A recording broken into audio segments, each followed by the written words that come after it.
Okay, तो let's get back to the point. हम लोग अभी जो डिस्कस करेंगे that is basics of our chapter on what is known as alternating current. ठीक है, तो सबसे पहली बात जो है कि ऑल्टरनेटिंग करंट होता क्या है, विच काइंड ऑफ करंट और which kind of voltage can be called alternating in nature. तो सबसे पहले इसका डेफिनेशन याद करो कि an alternating EMF or current is that which reverses its polarity or direction periodically with time. ठीक है, तो ऑल्टरनेटिंग ईएमएफ या ऑल्टरनेटिंग करंट हम उसको कहेंगे, रिमेंबर हम उसको ऑल्टरनेटिंग ईएमएफ या करंट कहेंगे जो अपना पोलैरिटी, मतलब प्लस माइनस जो होता है, which end is plus which end is minus, और डायरेक्शन ऑफ फ्लो. ठीक है, ईएमएफ के लिए polarity, direction of flow for current. ठीक है, ये टाइम के साथ साथ रिवर्स होता रहेगा. मतलब मान लो कि एक ऐसा बैटरी इमेजिन करो जिसका suppose left terminal positive, right terminal negative था. कुछ देर बाद वो पॉजिटिव नेगेटिव इंटरचेंज हो गया, फिर उसी पर्टिकुलर एक टाइम इंटरवल बाद वो फिर से नेगेटिव का पॉजिटिव, पॉजिटिव का नेगेटिव बन गया. तो कंटिन्यूसली जिसका पोलैरिटी रिवर्स होता जाएगा, ठीक है, जिस ईएमएफ का या जिस करंट का, that is known as alternating EMF और करंट. ठीक है, तो सबसे पहला चीज़ हमें समझना है, हम देख के कैसे पहचानेंगे, how will you recognise whether the given current और वोल्टेज, गिवन करंट और ईएमएफ इज़, ईएमएफ या वोल्टेज जो भी है, तो ये ऑल्टरनेटिंग है या नहीं है, तुम कैसे पहचानोगे, how will you recognise that. तो रिकॉग्नाइज करने के लिए मैं कुछ ग्राफ्स बताता हूँ यहाँ पे एग्जाम्पल के तौर पे. पहला ग्राफ, मान लो मैंने एक ऐसा ग्राफ ड्रॉ किया. ठीक है, just see and try to understand कि मैं क्या बता रहा हूँ. ठीक है, विजुअलाइज इट. तो मैंने पहला जो ग्राफ ड्रॉ किया है, मैंने यहाँ पे सपोज ड्रॉ किया है करंट आई. ठीक है, करंट को यहाँ पे हम लोग स्मॉल लेटर से रिप्रेजेंट करेंगे क्योंकि ये टाइम के साथ वैरी कर रहा है. ठीक है, वर्सेस टाइम मैं यहाँ पे प्लॉट कर रहा हूँ. तो पहला मान लो मैंने ऐसा बनाया कि ये ज़ीरो है. ठीक है, and the graph is like this, right.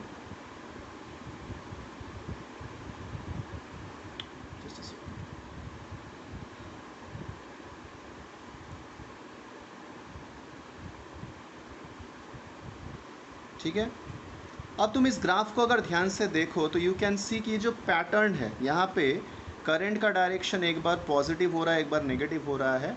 मैं इसको फिर से एक बार ड्रॉ कर लेता हूँ, जस्ट अ मोमेंट.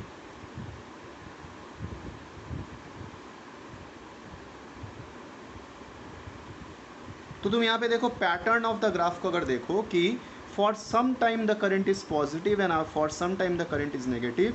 एंड ये जो साइकिल है, ये जो पैटर्न है, ये एक पर्टिकुलर टाइम बाद रिपीट कर रहा है.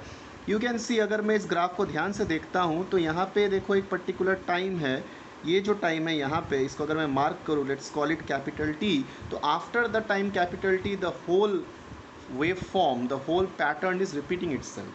ठीक है, तो करंट एक बार पॉजिटिव या नेगेटिव हो रहा है और उसका जो पैटर्न है वो एक पर्टिकुलर टाइम बाद रिपीट कर रहा है. So this is a case of AC, right. This is a case of alternating current और एसी इन शॉर्ट. ठीक है, पर अगर मैं इसी को ऐसे ड्रॉ करूँ, if I draw the graph in this manner, if I draw the graph in this manner, थोड़ा सा इसको बदल के ड्रॉ करते हैं. तो once again I am drawing current I versus time T. मैं यहाँ पे करंट कर रहा हूँ, वोल्टेज भी हो सकता है, remember. And suppose the graph is coming something like this.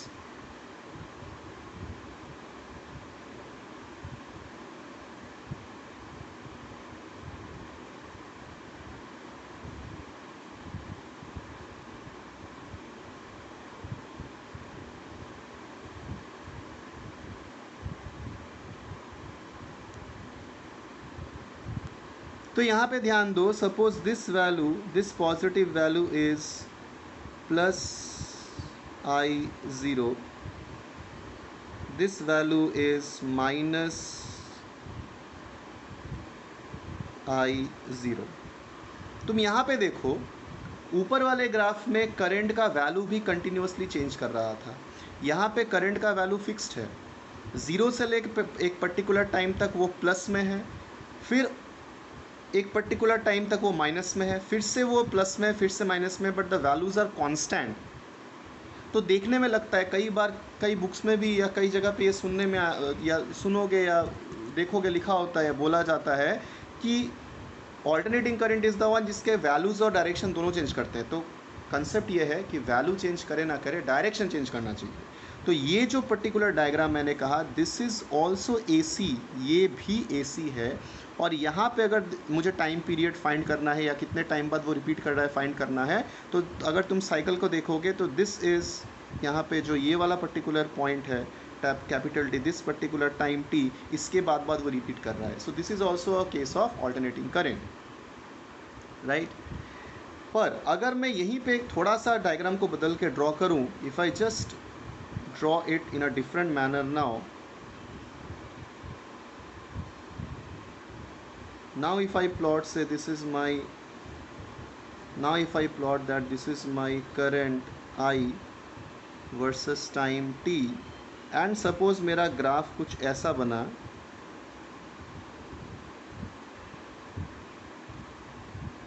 देखो यहाँ पे भी करंट का वैल्यू चेंज कर रहा है, पैटर्न रिपीट कर रहा है, पर देखो यहाँ पे करंट हमेशा पॉजिटिव है, यहाँ पे कोई नेगेटिव साइकिल नहीं आ रहा है, यानी कि डायरेक्शन चेंज नहीं कर रहा। So this is not an AC, ये ऑल्टरनेटिंग करंट नहीं है। एक्चुअली इस टाइप के करंट को हम पल्सेटिंग DC बोलते हैं, we call it pulsating DC। DC क्यों? क्योंकि डायरेक्शन फिक्स्ड है, और पल्सेटिंग क्योंकि एक वेव लाइक या पल्स लाइक कैरेक्टर है इससे। डिफरेंस क्लियर हुआ? इज इट क्लियर कि किसको हम AC कहेंगे, किसको हम AC नहीं कहेंगे? यस और no?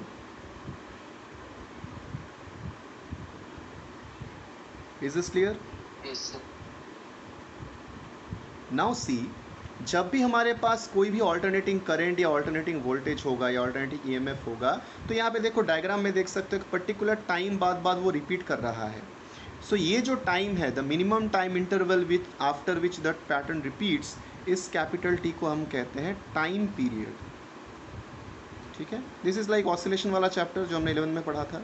So capital T is called the time period, जो कि सेकेंड्स में हम लोग मेजर करते हैं। And if you calculate reciprocal of T, this will be called frequency, because it will give you the number of repetitions per second. इसको हम लोग न्यू से रिप्रेजेंट करेंगे। And remember that it is measured in the unit hertz, right, per second which is hertz.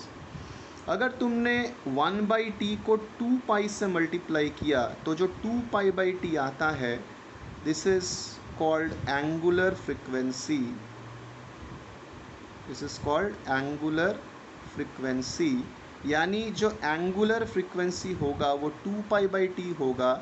In other words we can call it omega equal to 2π multiplied by the frequency, and it will be measured in the unit radian per second. तो ध्यान रहे कि अगर question में unit radian per second है तो वो omega है, अगर साइकिल पर सेकेंड या हर्ट्स है तो वो फ्रीक्वेंसी है। कहने को हम दोनों को ही फ्रीक्वेंसी कहेंगे, right. while calling in this chapter, while naming them, while calling them, we will call both omega and nu as frequency, because दोनों का डायमेंशन सेम है, फ्रीक्वेंसी ही है, बट डिफरेंस का यूनिट पे, रेडियन पर सेकंड होने से omega होगा, हर्ट्ज होने से नॉर्मल न्यू होगा, right. Now remember that the polarity of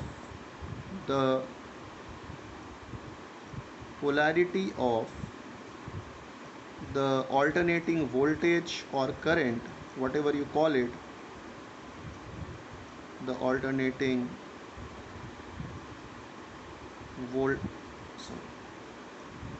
voltage or current changes after each interval of T/2। देखो अगर तुम डायग्राम को समझ रहे हो, डायग्राम को देख के अगर तुम समझ सकते हो, तो हर टाइम हाफ टाइम बाद हाफ टाइम पीरियड बाद after every half time period, यहाँ पे ध्यान से देखो, तो हर हाफ टाइम पीरियड के बाद T/2 के बाद जो डायरेक्शन ऑफ करंट या पोलैरिटी ऑफ वोल्टेज है वो रिवर्स कर जाता है, चेंज कर जाता है. तो the polarity of the alternating voltage और current changes after each interval of t/2, मतलब ट्वाइस इन ईच साइकिल, एक साइकिल में 2 बार, राइट. यानी कि we can say that number of times, ठीक है, number of times the polarity or direction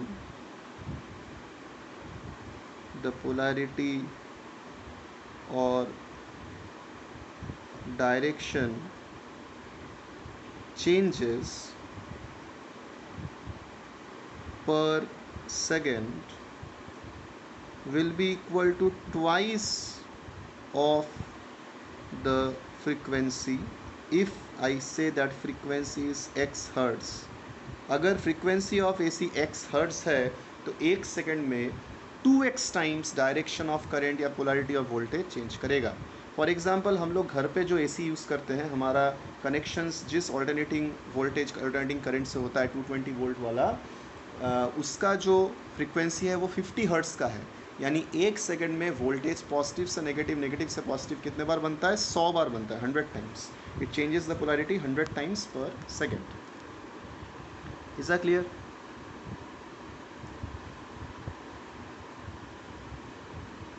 yes sir.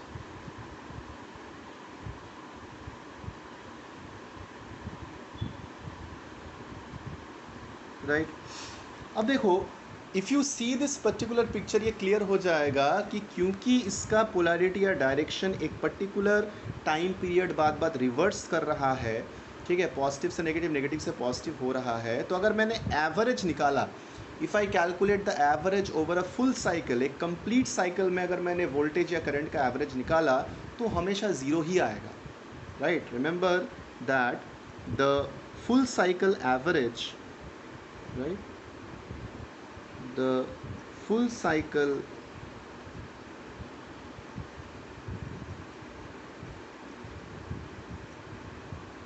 average of an alternating voltage or current will be zero. Full cycle average किसी भी alternating voltage या current का हमेशा zero ही होता है, क्योंकि जितना पॉजिटिव है उतना ही नेगेटिव है. इसका मतलब कि अगर मैं एक नॉर्मल डीसी गैल्वेनोमीटर या डीसी एमीटर यूज़ करना चाहूँ टू मेजर ऑल्टरनेटिंग वोल्टेज या करंट, अगर मान लो तुम्हें 220 वोल्ट वाला अपने घर का वोल्टेज नापना है, तुमने एक हाई रेंज का डीसी वोल्ट मीटर जो मूविंग कॉयल गैल्वेनोमीटर से जो बनता है, जो हमने चैप्टर 4 में पढ़ा था, उसको लगा दिया, तुम्हें रीडिंग हमेशा ज़ीरो ही मिलेगा. क्यों मिलेगा? क्योंकि you know that DC meters are based on magnetic effect of current, है ना, deflection due to current. Current का डायरेक्शन चेंज होता जाएगा तो डिफ्लेक्शन का डायरेक्शन भी चेंज होता रहेगा. और कितना टाइम्स होगा? 100 टाइम्स पर सेकेंड. यानी एवरेज निकाल के देखेंगे, जब उसको हम ऑब्जर्व करेंगे तो हमेशा हमें ज़ीरो ही दिखेगा. We will not see any reading. तो that is why DC meters का हेल्प यूज़ करके हम कभी भी एसी को मेजर नहीं कर सकते. तो अगर मुझे एसी को मेजर करना है, अगर मुझे पता करना है कि वाकई में मेरे घर में 220 वोल्ट वोल्टेज आ रहा है कि नहीं आ रहा है, या ये 220 वोल्ट एक्चुअली क्या है, कैसे समझें? क्योंकि देखो, हमने ग्राफ में जब बनाया तो ये तो चेंज कर रहा है, तो कौन से वैल्यू को हम 220 वोल्ट मान के चलेंगे अगर हमने वोल्टेज वर्सेस टाइम प्लॉट किया होता तो इस चीज़ को समझने के लिए हमें समझना पड़ेगा कि अगर हमें एसी को मेजर करना है, देखो कभी भी करंट को अगर मेजर करना होता है तो current is measured in terms of some effect of current. Effect of current क्या क्या होता है? मैग्नेटिक इफेक्ट जो डायरेक्शन पे डिपेंड करता है, केमिकल इफेक्ट भी डायरेक्शन ऑफ करंट पे डिपेंड करता है. यानी इन दोनों से हम एसी को मेजर तो नहीं कर पाएंगे क्योंकि डायरेक्शन चेंज कर रहा है. But you know there is something called heating effect of current. हमने पढ़ा कि if current passes through a conductor it will get heated up, ठीक है, due to the presence of resistance. वो हीटेड अप हो जाता है, उसका टेम्परेचर बढ़ जाता है. एंड जो हीटिंग इफेक्ट होता है, याद करके देखो चैप्टर 3 में पढ़ा था कि जो हीटिंग इफेक्ट होता है, हीट प्रोड्यूस्ड होता है, it is equal to I² RT. तो जब करंट पॉजिटिव होगा या नेगेटिव होगा, स्क्वायर ऑफ करंट तो पॉजिटिव ही आएगा, यानी जो हीट प्रोड्यूस्ड आएगा वो नॉन ज़ीरो हमें मिलेगा। तो that is why what happens whenever we measure alternating current और वोल्टेज, जब हमें किसी इंस्ट्रूमेंट की हेल्प से ऑल्टरनेटिंग वोल्टेज या करंट को देखना होता है तो हमेशा वो इंस्ट्रूमेंट हीट मेजर करता है, and from that heat measurement we calculate the current और voltage. It is calibrated in such a, इसका स्केल इस तरीके से कैलिब्रेट किया जाता है कि हीट मेजरमेंट से हमें करंट या वोल्टेज मिल सके। क्लियर हुआ बात? एंड इसके लिए, इस एक्सप्रेशन के लिए, इस मेजरमेंट के लिए जिस टर्म का हम यूज़ करते हैं, that term is known as the effective, that term is known as the effective और root mean squared, root mean squared, short may we call it RMS value of an alternating voltage or current।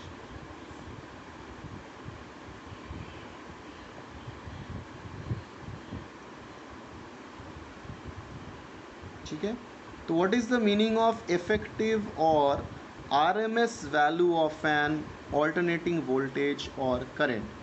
Let's come to the definition. Definition is, let me come to the definition of it. तो definition क्या है?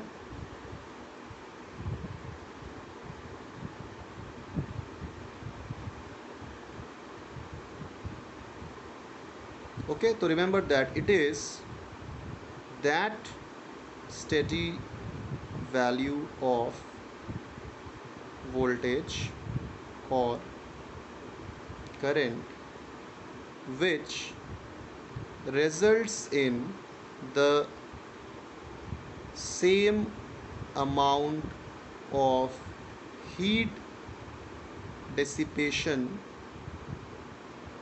across a resistor in the same time as done by the given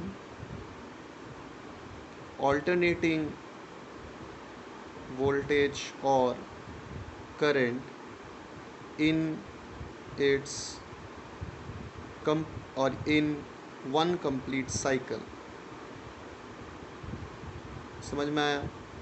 यानी अगर हमने अपने alternating voltage या current को एक रेजिस्टर के अक्रॉस पास करने दिया, right, if we pass or if you apply that alternating voltage or current across a particular resistor, ठीक है, तो what will happen कि it will result in some heat dissipation, उसके across कुछ heat develop करेगा, हमें पता है।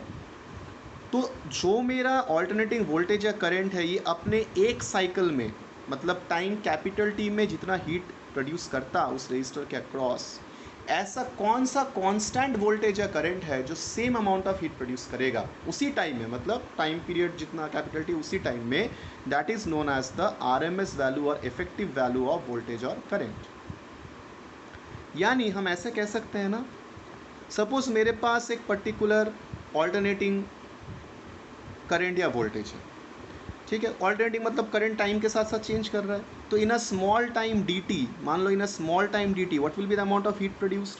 आई know formula for heat is I square multiplied by R into time, ठीक है, this is the amount of heat produced by the alternating current in a small time D T. तो पूरे cycle में, full cycle में कितना होगा? You have to add all such heats from 0 to t, integrate करेंगे 0 to t, that should be equal to capital I square multiplied by R multiplied by T, क्योंकि same time हमें लेना है। तब जाके ये जो कैपिटल I होगा, this is the effective value of the alternating current, of the alternating current small I. समझ में आया? तो आर तो टाइम पे डिपेंड नहीं करता है, अगर तुम आर आर कैंसिल कर दो तो कैपिटल आई कितना बन जाएगा? बन जाएगा root over of integration 0 to T I square D T divided by T, पूरा ही रूट के अंदर है, याद रखना। अब देखो, this integration is like summation. याद करो, हम लोग क्लास 10 में पढ़ते थे सम का फॉर्मूला या मीन निकालने का फॉर्मूला क्या लिखते थे, summation of x I F I divided by summation of F I.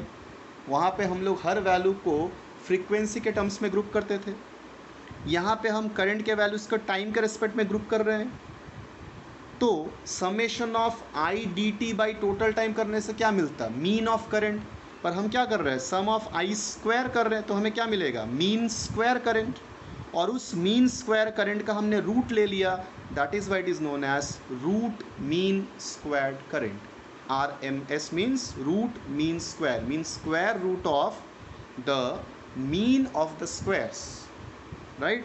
That is why we call it I R M S. Capital और स्मॉल दोनों लिख सकते हो क्योंकि R M S value constant होता है। So this is how we define the RMS value of any alternating current or voltage in general. Clear हुआ बात? Yes or no? Yes sir. ठीक है. Similarly, if you have any alternating voltage,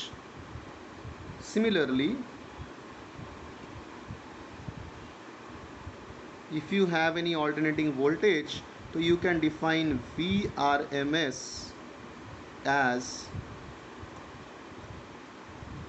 root over of integration 0 to t v square dt divided by time taken.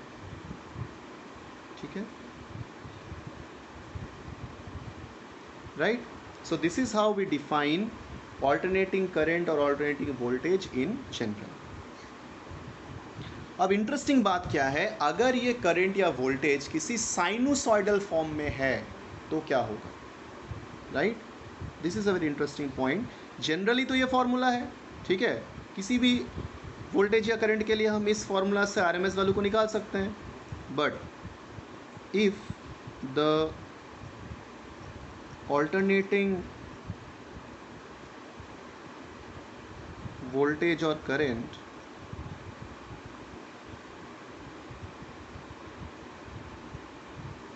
has a sinusoidal form, जो कि बहुत common है। देखा था हमने कि जब एसी जनरेटर का आउटपुट हमने देखा था वो साइन फॉर्म में था, it depends on sine of time, है ना। तो इफ़ द ऑल्टरनेटिंग वोल्टेज और current has a sinusoidal form, ठीक है, मान लो इस तरीके का है, मैं वोल्टेज लेके कर रहा हूँ, करंट लेने से भी सेम है। मान लो the current or voltage which we have is of the form V equal to V0 sine of omega T plus phi रह सकता है, नहीं भी रह सकता है, जो मर्जी, जैसे हम लोग ऑक्सीलेशन में पढ़ते थे उस टाइप का। ये V0 क्या है, this V0 is known as the amplitude और पीक वैल्यू। अगर मैं डायग्राम में बताऊं, अगर तुम उस डायग्राम को ध्यान से देखो तो ये साइनोसॉइडल वेव फॉर्म है, इसका जो मैक्सिमम वैल्यू है, ठीक है, that is known as amplitude और peak value. So this is suppose plus I0 and this is minus I0, ठीक है। इस I0 को हम कहेंगे एम्पलीट्यूड और peak value of the current. वैसे यहाँ पे V0 क्या है, एम्पलीट्यूड और peak value of the voltage है, ठीक है। V0 इज द एम्पलीट्यूड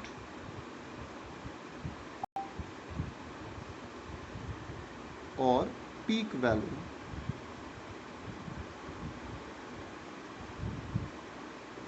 ठीक है। अगर तुमने इसका VRMS निकाला तो क्या आएगा, root over of V0 square constant है ना, integration 0 to T sine square omega T plus phi D T. अगर मान लो एग्ज़ाम में बोला v equal to V0 sine omega T का RMS निकालो, फाई नहीं दिया तो फाई को ड्रॉप कर देना, कोई दिक्कत नहीं है, डिवाइडेड बाई टी, ऐसा आएगा। अब सबसे पहले हम इस साइन स्क्वायर वाले टर्म को देखते हैं कैसे सॉल्व करना है। देख लो ध्यान से, ये मैं क्लास 11 ऑसिलेशन में बताया था, फिर भी एक बार रिवाइज कर लेते हैं। If you want to find integration 0 to T sine square omega T plus phi D T, देखो जब भी तुम्हें साइन स्क्वायर या कॉस स्क्वायर का इंटीग्रेशन करना होगा, convert it to cos function by using cos 2 theta का formula. Remember that one cos 2 theta का फॉर्मूला होता है 2 कॉस स्क्वायर थीटा माइनस 1 या 1 minus 2 cos 1 minus 2 sine square theta. उससे हम लोग इसको फॉर्म कर सकते हैं। तो we can write it as integration 0 to T, ठीक है, 1 माइनस कॉस ऑफ 2 थीटा, मतलब हो जाएगा 2 ओमेगा टी प्लस 2 फाई। अगर आई एम सेइंग फाई वाला पार्ट ऑप्शनल है, हो भी सकता है नहीं भी हो सकता है, D T divided by T divided by 2। इसको आगे सॉल्व करो तो पहला टर्म क्या आएगा, 1/2 बाहर, integration 0 to T D T, minus 1/2 बाहर, integration of cos of 2 omega T plus 2 phi D T. ठीक है, धीरे धीरे सॉल्व करते रहोगे एक स्टेप करके। तो integration of D T T आएगा, तो this will be t/2 minus what is the integration of cos theta, we know integration of cos theta is sine theta, है ना। तो sine of 2 omega T plus 2 phi divide करना पड़ेगा 2 omega से। क्यों? क्योंकि जैसे डेरिवेटिव में हमारे पास अगर साइन ऑफ 2x का डेरिवेटिव होता है तो डेरिवेटिव होता है, तो रिजल्ट क्या आता है, 2 cos 2x, है ना। जो वेरिएबल है उसके साथ जो कांस्टेंट होता है वो मल्टीप्लाई हो जाता है, वैसे ही इंटीग्रेशन करने से वो डिवाइड में आ जाएगा। And then you have to put the limits from 0 to capital T। तो अगर तुम इसको पुट करके सॉल्व करो आगे तो क्या मिलेगा, 1/2 2 ज़ा 4 ओमेगा हो गया, अपर लिमिट कैपिटल T है तो आ जाएगा sine of 2 omega capital T plus 2 phi minus sine of 0 put करोगे तो फर्स्ट टर्म 0 हो जाएगा 2 फाई। ओके, अब देखो what happened,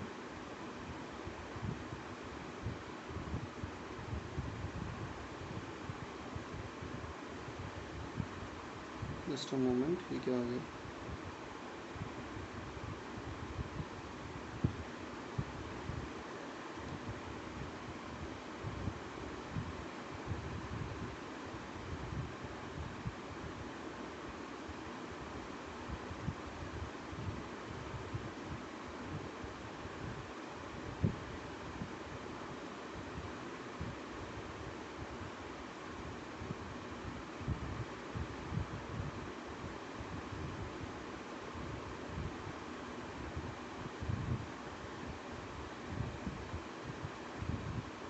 oh my God, ये तो पूरा डिलीट हो गया पूरा।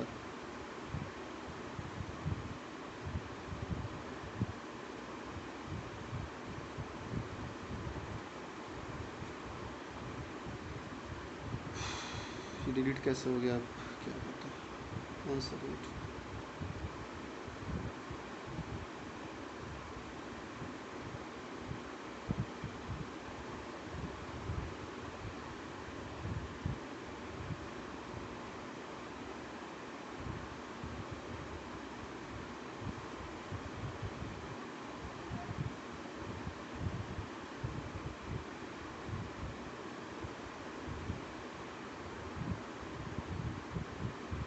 एनीवे फिर से मुझे लिखना पड़ेगा entire thing.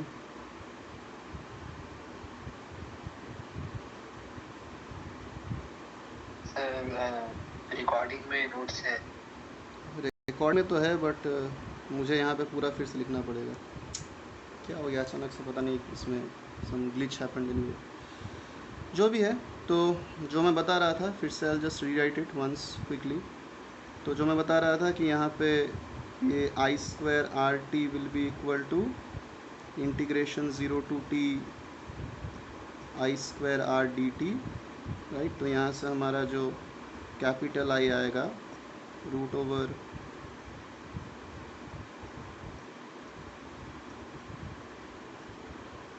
So this is your IRMS.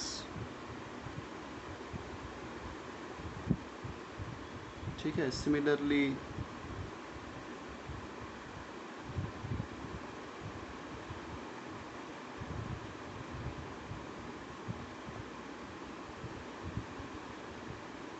VRMS will be square root of integration 0 to t v square dt by time. And then I was telling that if the voltage or current is sinusoidal in nature,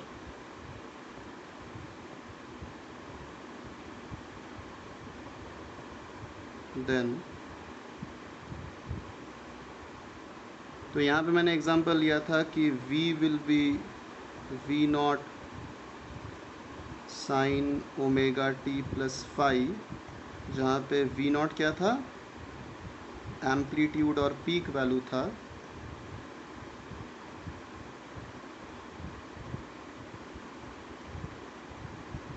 तो यहाँ पे मैं बता रहा था कि VRMS will be root integration 0 to t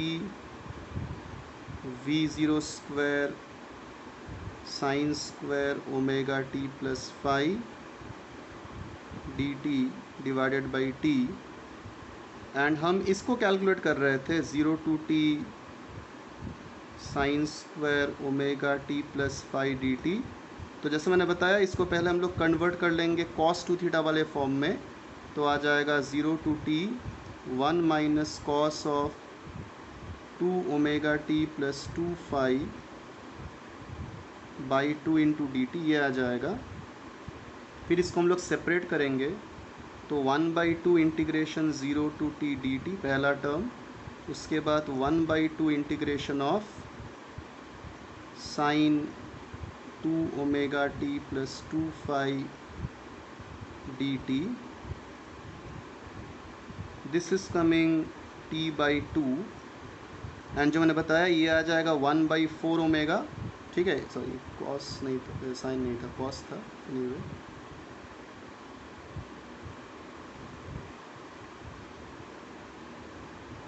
okay. तो जो मैंने बताया कि ये sine 2 omega T plus 2 phi by 4/2 omega आ जाएगा. तो ये आगे मैं डायरेक्ट लिख रहा हूँ यहाँ पे. तो अगर लिमिट्स पुट करोगे तो पहला लिमिट क्या आएगा, sine of 2 omega T plus 2 phi, and lower limit में लिखेंगे साइन ऑफ 2 फाई क्योंकि t 0 है. अब देखो, हमने लिखा था ओमेगा इंटू, हमने लिखा था कि ओमेगा वर्स 2 पाई बाई टाइम पीरियड, है ना. यानी कि अगर मैं ओमेगा इंटू कैपिटल टी करूँ तो रिजल्ट आना चाहिए 2 पाई, यानी 360 डिग्री एंगल के हिसाब से.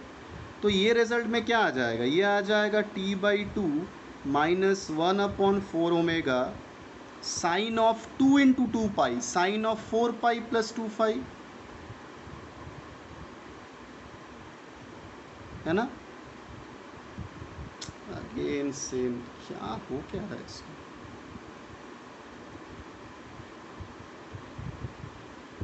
ठीक है, तो this will be sine of 4 pi plus 2 phi और minus sine 2 phi as it is रहेगा. अब देखो, हमें पता है कि साइन कॉस टैन ये सारे ट्रिग्नोमेट्रिक फंक्शंस है. एंड ट्रिग्नोमेट्रिक फंक्शंस में क्या होता है, अगर तुम एंगल को 360 डिग्री से बढ़ाओ या घटाओ, 2 पाई से बढ़ाओ या घटाओ, तो वो सेम रिपीट करेगा साइकिल. यानी ये sine of 4 pi plus 2 phi जितना आएगा, साइन ऑफ 2 फाई भी इतना आ जाएगा. So this term will become 0 and ultimately the integration will become t/2. यानी घूम फिर के हम क्या बोल सकते हैं कि जो VRMS आएगा वो कितना आएगा, रूट ओवर ऑफ V0 का square by t multiplied by पूरा इंटीग्रेशन बन जाएगा t/2, कट जाएगा तो रिज़ल्ट कितना आ जाएगा, V0 अपॉन रूट 2. तो पूरे कहानी का एक सिंपल समरी है कि अगर हमारा ऑल्टरनेटिंग करंट या वोल्टेज साइनूसॉइडल फॉर्म में है, not any other form, only sinusoidal form, sine cos form में अगर है, तो RMS वैल्यू कितना होगा, पीक वैल्यू बाई रूट 2 या 0.707 times of the peak value. यानी जब हम कहते हैं कि हमारा घर में वोल्टेज 220 वोल्ट आ रहा है तो मेजर्ड वैल्यू हमेशा आरएमएस वैल्यू है, यानी आरएमएस वोल्टेज 220 वोल्ट है, पर एक्चुअली तो उसका एम्पलीट्यूड है, मैक्सिमम वैल्यू वो कितना है, √2 into V R M S है, √2 इंटू 220 है। Is that clear?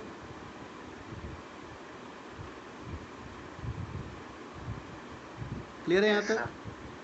तो याद रहे कि अगर वोल्टेज या करंट, चाहे वो वोल्टेज हो चाहे वो करंट हो, अगर वो साइन कॉस फॉर्म में है तो आरएमएस वैल्यू सिंपली, जो मेजर्ड वैल्यू है आरएमएस वैल्यू है, सिंपली कितना होगा, एम्पलीट्यूड डिवाइडेड बाय ख़त्म, इतना ही होगा।